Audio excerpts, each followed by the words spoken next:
Just one simple mistake, made right after you wake up, could cause your body to store fat all day long, even if you eat very little and exercise faithfully. Today, I'm going to show you how to stop that from happening. Be honest with me. How many times have you thought, I only had one little slice of cake, so why did the scale jump up 2 whole pounds? You might think it's because you ate too many calories, but the truth is more surprising and a little harsher.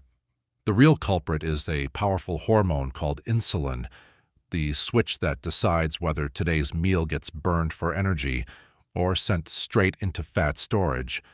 And here's the great news. There's a simple trick you can try tomorrow morning that lowers insulin at just the right time, making it much harder for fat to stick to your body. No crash diets, no punishing workouts, just smart timing, backed by science, and especially effective after 60. In the next few minutes, I'll show you exactly what this insulin trick is, the same method scientists are now recommending, and I'll also reveal the golden breakfast window you must hit, or you could accidentally undo your own weight loss efforts. So stick with me, and if you love practical, science-backed tips for staying healthy after 60, hit subscribe so you won't miss the next one. Let's start with Part 1, the surprising truth about fat and insulin. Dr. Benjamin Bickman, a top metabolism researcher at Brigham Young University, once ran a fascinating experiment. He took fat cells, kept them in a lab, and gave them all the nutrients they needed. Week 1, nothing happened. The cells stayed exactly the same size, but then he added one small thing, insulin, and just a few days later, those cells swelled up like balloons. This happened again and again. The takeaway? Insulin is the on-off switch for fat storage. Picture insulin like a warehouse manager.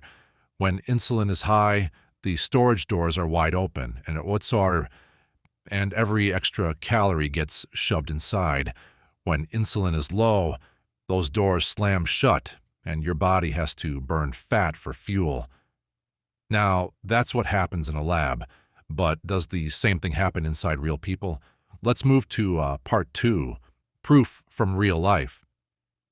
Take people with type 1 diabetes. Their bodies can't make enough insulin. If they skip their insulin shots, even if they eat a lot, they lose weight quickly. It's a dangerous condition called diabulimia, and it can be deadly. But it also proves one thing. Without high insulin, gaining fat is extremely difficult. In 2007, the New England Journal of Medicine reported that when insulin levels drop sharply, fat just doesn't accumulate the same way. Though without proper medical care, the risks are far too great. So yes, insulin's effect on fat isn't just theory, it's reality. And that brings us to the most important question. When exactly is insulin most likely to spike in your day? Let's head into Part 3. Morning, insulin's golden hour. The dawn effect is your body's way of preparing you for the day. Before you wake up, cortisol, your alertness hormone, rises. It tells your liver, release some sugar into the blood. Your blood sugar goes up. Your body becomes temporarily resistant to insulin. And both insulin and cortisol hit peak levels in the first 2 hours after waking. Translation: if you eat sugar or refined carbs during that window, your body's fat storage doors fly wide open. That morning pastry and sweet coffee, they're an open invitation for fat to settle in. But here's the exciting part. You can work with your body's morning rhythm instead of against it, which brings us to Part 4. The insulin trick in action. Here's what to do. First, delay breakfast by just 20 to 30 minutes. During that time, move a little. Walk around the house, water your plants, or do light stretches. When you do eat, choose protein and healthy fats. boiled eggs, avocado, salmon, plain Greek yogurt. Skip dessert breakfasts, donuts, syrupy pancakes, sugary cereals. A University of Alabama study found that delaying breakfast just 30 to 60 minutes and making these food swaps lowered morning insulin by up to 18% and kept people feeling full until lunch. Of course, food is just part of the picture. Sleep and stress matter too. So, let's go to part 5. Sleep, stress, and coffee. Poor sleep can double or even triple your morning cortisol, which drives insulin higher. University of California research shows that sleeping less than 5 hours a night doubles cravings for carbs and sweets.